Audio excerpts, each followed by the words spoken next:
Suivons le regard de Raoul Christophe Biela.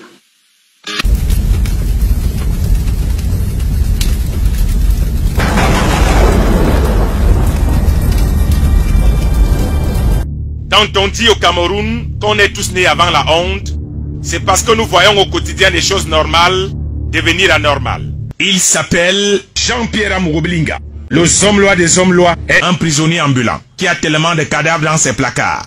Cette fois, il est tombé sur un homme qui ne rigole pas, dans un pays en pleine renaissance. Le somme-loi des hommes-lois, frustré depuis l'enfance de ne pas être né avec de bons gènes. Jean-Pierre Amouroblinga est devenu un grand chauffeur de salle à la prison centrale de Yaoundé-Kondengi.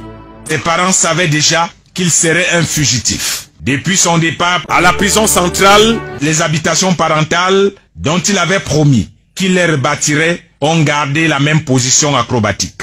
Une position qu'il affectionne très bien parce qu'il savait, pour ceux qui ne le savent pas, que notre somme-loi des hommes-lois est un grand danseur du ndombolo et du mapuka. Normal, son bâton de commandement est depuis longtemps au repos tombeau. On se comprend.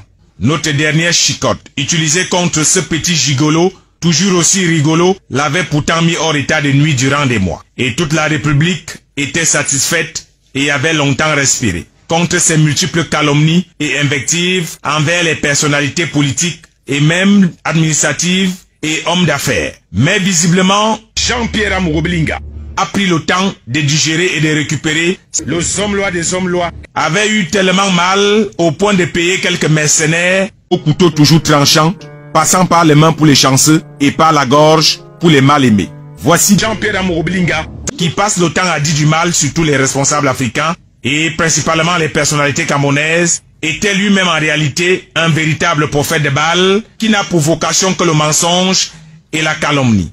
D'après nos informations, Jean-Pierre Amouroblinga souffre des hémorroïdes externes et internes en même temps. Il lui est interdit de rire à haute voix pour éviter de brutaliser le muscle affaibli par son jeu favori appelé « Je me courbe » et l'autre dit « Tu te courbes ». Heureusement pour lui que la science a fait des miracles en chirurgie.